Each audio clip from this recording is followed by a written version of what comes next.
Hello बच्चों, let's see this question and here this question say the climate is one of the most important factor in deciding the character and extent of vegetation explain। Question आपसे बोल रहा है कि जो climate होता है, जो जलवायु होती है, वो एक बहुत बड़ा इम्पॉर्टेंट फैक्टर होता है किसी भी एरिया की वेजिटेशन को और उस वेजिटेशन के कैरेक्टर को और एक्सटेंट को डिसाइड करने का। इसको एक्सप्लेन कीजिए।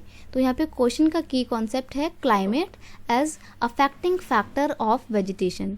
क्लाइमेट एक अफेक्टिंग फैक्टर के तौर पे जो वेजिटेशन को अफेक्ट करता है। तो देखिए, it is true to say that climate is one of the most important है, ये important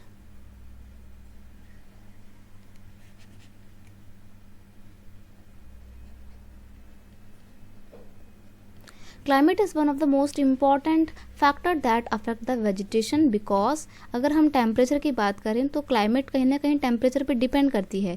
it is deciding factor of character of vegetation. For example pine and fir trees are only found in cold region. अब देखो, जहाँ पे ठंडा ठंडा temperature होगा यानी कि टेम्परेचर कम होगा वहाँ पे बहुत ठंड होगी, और जो कोल्ड रीजन होते हैं वहाँ पर आपको पाइन और फर जैसे पेड़ देखने को मिल जाएंगे। तो इस तरीके से वहाँ के वेजिटेशन अफेक्ट हुई ना वहाँ के टेम्परेचर से। क्लाइमेट की बात करें तो जब लॉन्ग टर्म में जो टेम्परेचर रहता है उसी के बेस पे क्लाइमेट डिसाइड होती है। तो difference in climate condition leads to the variation in the soil which are suited for the different type of plant and crop growth. अब देखो, जिस तरीके की एक पर्टिकुलर एरिया की क्लाइमेट होगी, वहाँ का जो इन्वायरमेंट होगा, वहाँ की जो मिट्टी होगी, वो उसी के अकॉर्डिंग होगी, क्लाइमेट के अकॉर्डिंग होगी। तो अब आपको पता है कि मिट्टी से भी बहुत ज़्यादा अफेक्ट पड़ता है एक पर्टिकुलर एरिया की वेजिटेशन को।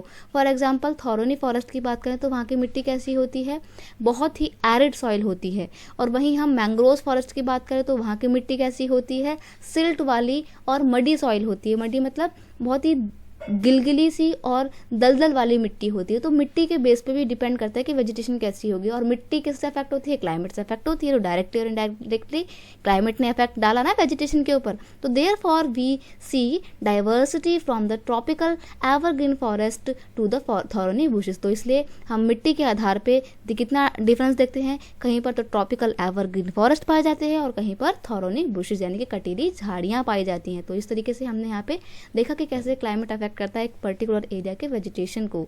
I hope you understand it well. Best of luck.